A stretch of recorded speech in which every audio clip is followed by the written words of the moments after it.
네, 진보당 브리핑 시작하겠습니다. 진보당 부대변인 이미선입니다. 12구 이태원 참사 특조위가 드디어 출범했습니다. 성역 없는 조사로 진상을 밝혀야 합니다. 12구 이태원 참사 진상규명과 재발 방지를 위한 특별조사위원회가 23일 활동을 시작했습니다. 참사 발생 696일째이자 이태원 참사 특별법 통과 4개월여 만에 독립적인 조사기구가 출범한 것입니다. 지금에라도 이렇게 나서게 된 것을 환영합니다. 하지만 이제야 특조위가 출범한 것에 원망의 마음도 큽니다. 진상을 규명하자는 이 당연한 요구가 그렇게 어려운 일입니까? 참사가 발생한 지 2년이 다 되어서야 진상조사를 위한 특조위를 꾸렸다는 게 말이나 됩니까? 이 상식적이지 않은 상황에 진상을 규명하기 위해 처절하게 요구했던 유가족과 시민들을 생각하면 탄식이 절로 나옵니다. 게다가 특조위가 출범했다고 다 된 것이 아닙니다.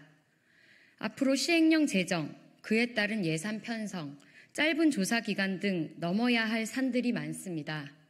결국 윤석열 정부와 국회의 적극적이고 실질적인 의지가 중요합니다. 협조와 지원이 필요합니다. 특별법 제정 당시 특조위의 제한된 권한에 대해 진상조사가 가능할지 염려가 컸지만 유가족들의 대승적 결단으로 지금까지 왔습니다.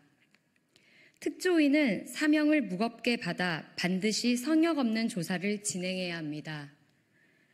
마지막으로 윤석열 정부와 국회는 정쟁으로 책임을 회피하지 말고 이제는 진상규명의 의지를 제발 보여주길 간절히 호소합니다. 모든 일은 반드시 바른 길로 돌아가게 마련입니다. 진보당은 귀한 생명들이 왜 별이 되었는지 진실을 밝히는 길에 하루라도 빨리 닿도록 관심 두고 시민들의 힘을 끝까지 모아가겠습니다. 두 번째 브리핑입니다.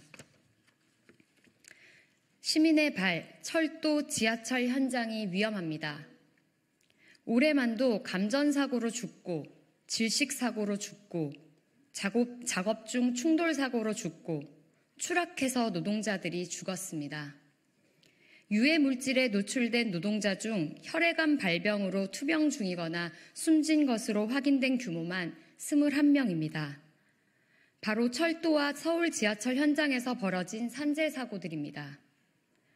이렇게 산재사고가 잇따르는 현장이지만 정부와 서울시는 오히려 인력 감축을 추진하고 있습니다. 안전을 위협하는 인력 감축을 이해할 수도 받아들일 수도 없습니다. 정부와 서울시가 시민들의 안전을 생각한다면 인력 감축이 아니라 철도, 지하철 현장과 노동자들의 안전 대책부터 더 촘촘히 세워야 합니다.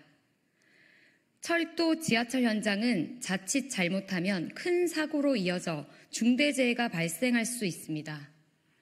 현장이 계속 안전하지 않으면 시민들의 안전도 위협받는다는 것은 노동자들과 시민들이 누누이 경고했던 것 아닙니까?